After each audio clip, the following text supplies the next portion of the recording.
Friends, Sandra's വേൾഡിലെ പുതിയൊരു കഥയിലേക്ക് എല്ലാവർക്കും സ്വാഗതം.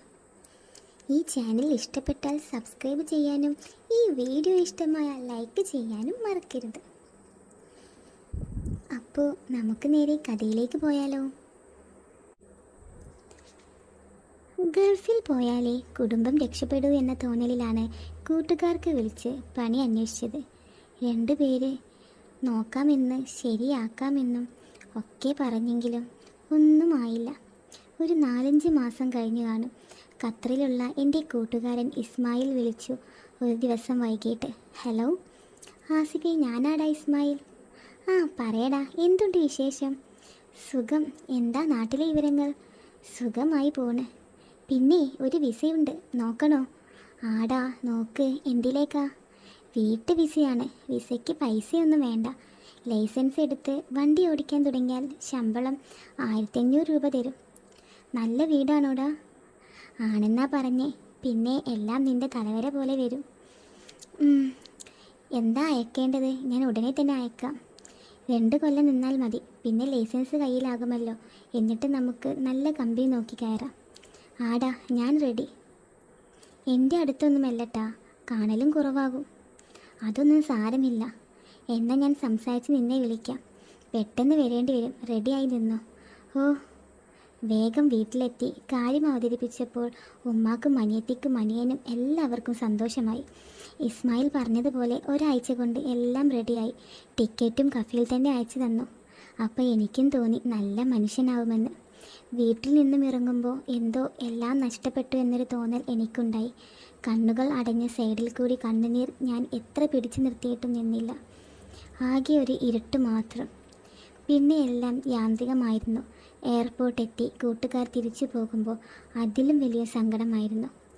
അതിനെയും ചിരിച്ചുകൊണ്ട് നേരിട്ട് ഞാൻ ആദ്യമായി എയർപോർട്ടിൻ്റെ ഉള്ളിലേക്ക് കടന്നു. സംശയമുള്ള കാര്യങ്ങൾ മുന്നിൽ നിന്ന് ആളോട് ചോദിച്ചു. അവസാനം ഫ്ലൈറ്റ് കയറുന്ന വെയിറ്റിംഗ് റൂമിലെത്തി. അവിടെ ഇരുന്ന് കണ്ണുകൾ അടച്ചപ്പോൾ ഉപ്പയില്ലാതെ വീട്ടുപണി എടുത്ത് ഞങ്ങളെ വളർത്തിയ ഉമ്മാടെ മുഖമാണ് തെളിഞ്ഞു വന്നത്. അനിയൻ പഠിക്കാൻ മിടുക്കനാണ്, പഠിപ്പിക്കണം. അനിയത്തിയെ ഒരു നല്ല പയ്യനെ കൊണ്ട് കെട്ടിക്കണം. കുറേ സ്വർണവും എല്ലാം കൊടുത്ത് അതിനവിടെ എന്ത് കഷ്ടപ്പാടാണെങ്കിലും പിടിച്ചു നിൽക്കണമെന്ന് നിശ്ചയിച്ച് ഉറപ്പിച്ചു ഞാൻ. മുകളിൽ കൂടി പറക്കുന്നത് മാത്രം കണ്ടിട്ടുള്ള വിമാനത്തിൻ്റെ ഉള്ളിലേക്ക് വലത് കാലെടുത്ത് വെച്ചു. അവിടുത്തെ എയർപോർട്ടിൽ ഇസ്മായിലും അവൻ്റെ 2 കൂട്ടുകാരും പുറത്തു തന്നെ ഉണ്ടായിരുന്നു. അതുവരെ ഉണ്ടായിരുന്ന ടെൻഷൻ അവരെ കണ്ടപ്പോൾ പകുതിയായി. റൂമിലേക്കുള്ള യാത്രയിൽ റോഡരികിലുള്ള വലിയ ബിൽഡിങ്ങുകളും വില കൂടിയ കാറുകളും ആദ്യമായി എത്തുന്ന ഏതൊരാളിനെ പോലെയും ഞാനും നോക്കിയിരുന്നു. അന്നത്തെ ദിവസം ഇസ്മായിലിൻ്റെ മുറിയിൽ തങ്ങി. പിറ്റേന്ന് ഉച്ചയാകുമ്പോൾ തന്നെ വിളിക്കാൻ കഫയിൽ തന്നെ വരുമെന്ന് അവൻ പറഞ്ഞു. യാത്രാക്ഷീണം നല്ലവണ്ണം ഉണ്ടായിരുന്ന ഞാൻ പിറ്റേന്ന് എണീക്കുമ്പോൾ തന്നെ 11 മണിയായിരുന്നു. എഴുന്നേറ്റത് കണ്ട എന്നോട് ഇസ്മായിൽ പറഞ്ഞു, അടിപൊളിയായി ഉറങ്ങിയല്ലോ. ആടാ, എന്നാ റെഡി ആയിക്കോ, കഫയിൽ വിളിച്ചിരുന്നു, അയാളിപ്പോൾ എത്തും. അത് കേട്ട എൻ്റെ ഉള്ളിൽ പെരുമ്പാറ കൊട്ടും പോലെ അടിക്കാൻ തുടങ്ങി. നീ പേടിക്കേണ്ട, സംസാരം കേട്ടിട്ട് നല്ല മനുഷ്യനാണെന്നാണ് തോന്നുന്നേ. വെറുതെ ഒന്ന് മൂളിക്കൊണ്ട് ഞാൻ ബാത്റൂമിൽ കയറി ഫ്രഷായി. അപ്പോഴേക്കും അവൻ ചോറും കറിയും വിളമ്പി വെച്ചിരുന്നു. അതും അടിച്ച് ഒരു സിഗരറ്റ് വലിച്ചു നിൽക്കുമ്പോൾ അവൻ അടുത്തു വന്ന് ഒരു സിം കാർഡും കുറച്ച് പൈസയും തന്നു. വാങ്ങാൻ മടിച്ച് എന്നെ നിർബന്ധിപ്പിച്ച് അവൻ തന്നിട്ട് പറഞ്ഞു, ആദ്യമായല്ലേ, ഭാഷ മനസ്സിലാക്കാനും ഇവിടെ പൊരുത്തപ്പെടാനും സമയമെടുക്കും. നാട്ടിലെ അവസ്ഥ ആലോചിച്ചു പിടിച്ചു നിൽക്ക്, എല്ലാം ശരിയാകും. അത് കേട്ടപ്പോൾ കരച്ചിലും പിന്നെ ഒരു ശക്തിയും എനിക്ക് കിട്ടി. റൂമിൻ്റെ പുറത്ത് കാറിൻ്റെ ഹോൺ കേട്ട് അവൻ വാതിൽ തുറന്നു. തിരിച്ചു വന്ന് എന്നോട് പറഞ്ഞു, ഡാ, അയാൾ വന്നിട്ടുണ്ട്. തലയാട്ടി ഞാൻ യാന്ത്രികമായി എൻ്റെ ബാഗും എടുത്ത് പുറത്തേക്കിറങ്ങി. എന്നെ കെട്ടിപ്പിടിച്ച് അവനൊന്ന് തേങ്ങിയോ? ഇല്ല. ഞാൻ അവൻ്റെ മുഖത്തേക്ക് നോക്കിയില്ല. ചിലപ്പോൾ കരഞ്ഞു പോകും, ചിലപ്പോഴെല്ലാം എന്തായാലും കരയും. വണ്ടിയിൽ നിന്ന് വെള്ള ടോപ്പും കയ്യിലൊരു തസ്ബീഹ് ആയി ഇറങ്ങി വന്ന ആളെ ഞാൻ ഒന്ന് നോക്കി. നല്ല പ്രായമുണ്ട് ആൾക്ക്, ഒരു 60എങ്കിലും കാണും. വന്നെൻ്റെ കൈ പിടിച്ച് സലാം പറഞ്ഞു. തിരിച്ച് ഞാനും. പിന്നെ എന്തോ ചോദിച്ചതിന് ഇസ്മായിലാണ് മറുപടി പറഞ്ഞത്. അയാളുടെ കൂടെ 1 മണിക്കൂർ എടുത്ത് വീടെത്താൻ. കെട്ടിടങ്ങൾക്ക് വലിപ്പവും റോഡിന് വീതിയും കുറഞ്ഞു വന്ന് നാട്ടിലെ റോഡും ചുറ്റും മണൽക്കുന്നുകളുമായി തുടങ്ങി. ഇതെങ്ങോട്ടാ ഈ പോകുന്നത് പടച്ചോനെ? എൻ്റെ ഉള്ളിലെ ഭയം കണ്ടിട്ടാവണം അയാൾ എന്തോ പറഞ്ഞു എന്നോട്. മനസ്സിലാവാതെ ഞാൻ വായിൽ നോക്കിയിരുന്നപ്പോൾ മുറി ഇംഗ്ലീഷിൽ പറഞ്ഞു. Only 10 minute. വീട് എത്താനാകുമെന്ന് ഞാൻ ഊഹിച്ചു. പറഞ്ഞതുപോലെ തന്നെ 10 മിനിറ്റിനുള്ളിൽ വീടെത്തി. കൊട്ടാരം തന്നെയായിരുന്നു അത്. ഞാൻ നോക്കിയത് ചുറ്റിലും വല്ല വീടുമുണ്ടോ എന്നാണ്. ഇല്ല, കണ്ണത്തും ദൂരത്തൊന്നുമില്ല. മനസ്സിലെ ആവലാതി കൂടി വന്ന് അത് കണ്ടിട്ടാവണം കാറിൻ്റെ ഓൺ അയാൾ അടിച്ചു പിടിച്ചു. നിമിഷങ്ങൾക്കുള്ളിൽ അടുക്കളയിൽ നിന്നാകണം 2 സ്ത്രീകൾ ഇറങ്ങി വന്നു. അവരോട് ചിരിച്ച് എന്തൊക്കെയോ അയാൾ പറഞ്ഞു. തിരിച്ചു അവരും. അവിടെ നിന്ന് 2 പെണ്ണുങ്ങളിൽ ഒരാൾ ഇടയ്ക്ക് എന്നെ തന്നെ നോക്കുന്നുണ്ട്.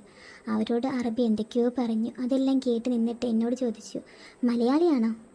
കൊടും ചൂടത്ത് തലയിലൂടെ തണുത്ത വെള്ളം കോരി ഒഴിച്ചാലുള്ള അവസ്ഥ എങ്ങനെ ഉണ്ടാകും? അതായിരുന്നു എനിക്ക്. ആ അതെ, എന്താ പേര്? ആസിഫ്.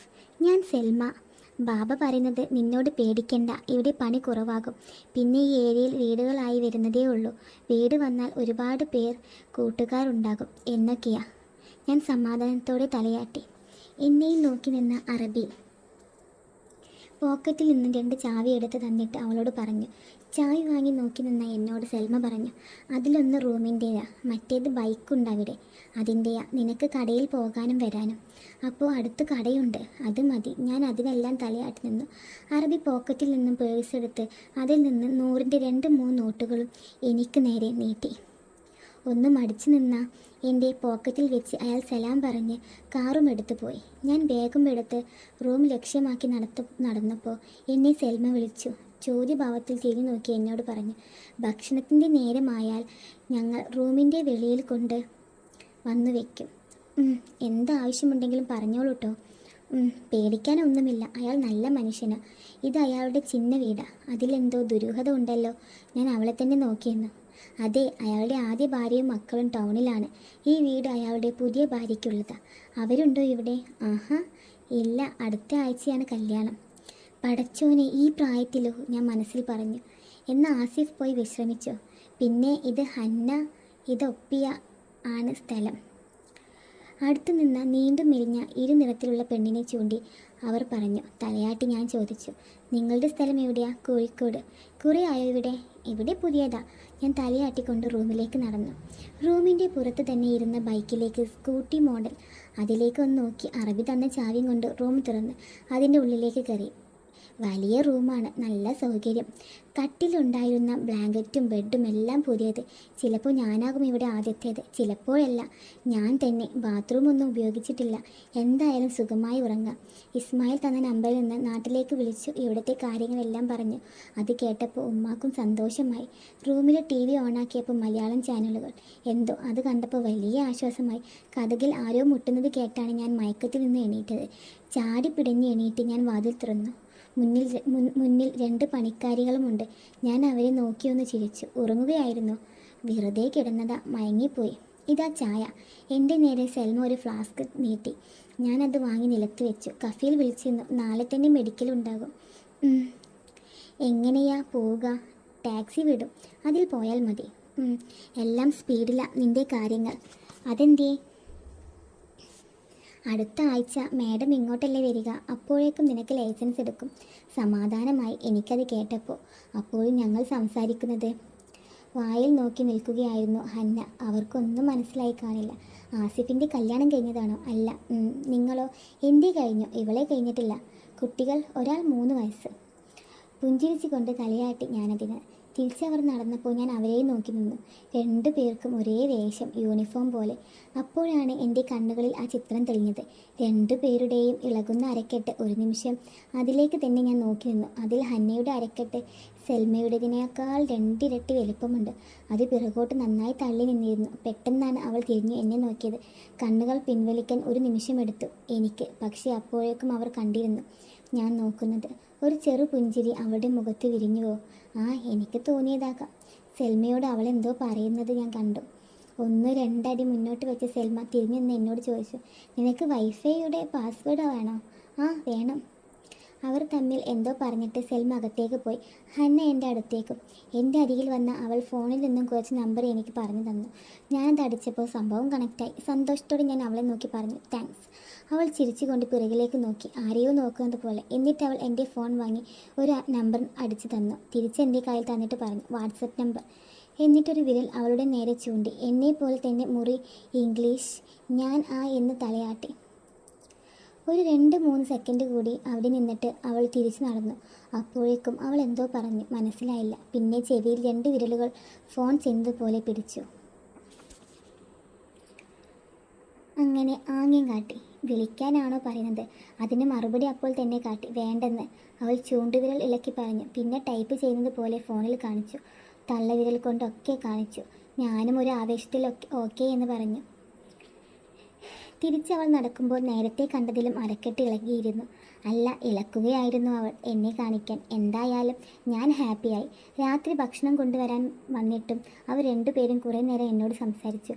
അപ്പോൾ പകൽ കണ്ട യൂണിഫോം ആയിരുന്നില്ല അവർക്ക്. അന്ന ഒരു നൈറ്റി പോലത്തെ ഡ്രസ്സും സെൽമ നാട്ടിലെ ചുരിദാറും. 2 പേരെയും ഞാൻ അവർ കാണാതെ നോക്കിയിരുന്നു. പക്ഷെ അന്ന ഇടയ്ക്കിടെ എന്നെ നോക്കുന്നത് ഞാൻ കണ്ടു. സെൽമ നാട്ടിലെ വിവരങ്ങൾ പറഞ്ഞും ചോദിച്ചും നിശ്വാസം വിട്ടിരിക്കുമ്പോൾ ഞാനും ഹന്നയും കണ്ണുകൾ നോക്കി അറിയാവുന്ന തരത്തിൽ മൗന സംസാരം നടത്തി. പോകാൻ നേരം സെൽമ എന്നോട് പറഞ്ഞു, ഈ ഒരാഴ്ച ഇതുപോലെ മിണ്ടാനും ഇവിടെ ഇരിക്കാനും ഒക്കെ പറ്റൂ. മേഡം വന്നാൽ പറ്റില്ലേ? എങ്ങനത്തെ മേഡം ആണെന്ന് അറിയില്ലല്ലോ. ഈ നാട്ടുകാരിയാണോ? ഏയ്, മിസിരിയാണ്. അതാ സമാധാനം. അതെന്തേ? ഇവിടുത്തെ പെണ്ണാണെങ്കിൽ ഒടുക്കത്തെ പൈസക്കാരിയാകും. അപ്പോൾ ജാടയും കൂടും. ഇത് പാവങ്ങളാകും. അതല്ലേ ഈ കിളവന് കിട്ടിയത്. പ്രായമുള്ള സ്ത്രീ ആകുമല്ലേ? എന്നാൽ വല്ല ഖത്തർ പെണ്ണിനെയും കെട്ടിക്കൂടെ? ഇത് ആസിഫ് നോക്കിക്കോ, 20 വയസ്സായി കാണില്ല. ഉമ്മ, 20 വയസ്സോ? അയാൾക്ക് 60 കാണില്ലേ? അതല്ലേ അയാൾ ഒറ്റയ്ക്ക് വീട് വെച്ച് കൊണ്ടുവരുന്നത്.